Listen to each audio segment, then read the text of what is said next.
Dans un article paru ce vendredi 12 janvier 2024 dans Le Parisien, Hiromir Olin, représenté par son avocat Yassine Bouzrou, s'exprime sur son dépôt d'une dénonciation pour des faits de tentative d'homicide. Celle qui se dit être la compagne de l'acteur estime que divulguer certains SMS échangés entre les enfants de Long dans la sphère privée aggrave l'état de santé du comédien. Affaire Delon, volet 53.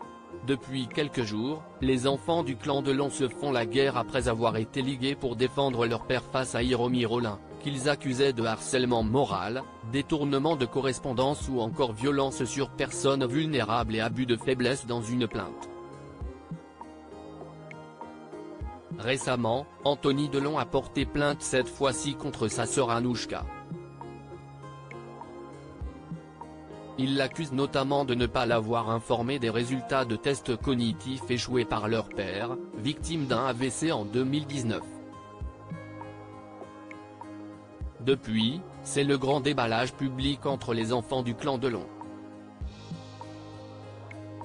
Pas plus tard qu'il y a quelques heures, Cyril Hanouna a diffusé dans Touche pas à mon poste le contenu d'un SMS inédit qui avait été envoyé par Anouchka Delon. C'est Anthony qui aurait alors fait fuiter cet échange, très cordial, à l'époque, alors arrêtez la chimio, qu'est-ce que vous voulez que je vous dise? Je vais rentrer avant et on voit le reste sur place, débute Anouchka dans cette conversation par SMS.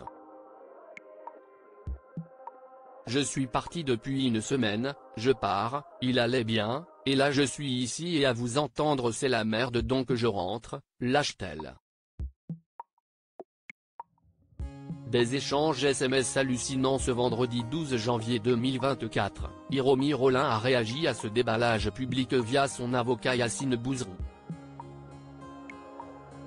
Celui qui a été mandaté par sa cliente pour déposer une dénonciation auprès du procureur de la République de Montargis pour des faits de tentative d'homicide volontaire sur Alain Delon a accordé une interview aux Parisiens dans laquelle il précise les intentions de Hiromir Olin, qui estime être la compagne de l'acteur. Elle se dit choquée de voir que l'arrêt du traitement d'Alain Delon avait été envisagé. Personne n'a le droit d'arrêter un traitement vital sans l'avis de médecin.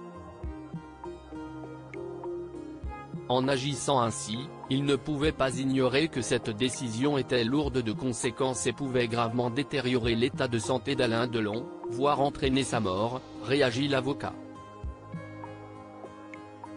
Puis, il se focalise un peu plus sur le contenu de ces messages, on a l'impression que l'objectif est de précipiter le décès d'Alain Delon en partant du principe qu'il est de toute façon condamné à court terme alors que ce n'est pas du tout ce qu'ont dit les médecins le 30 juin, quelques jours avant ces échanges SMS hallucinants.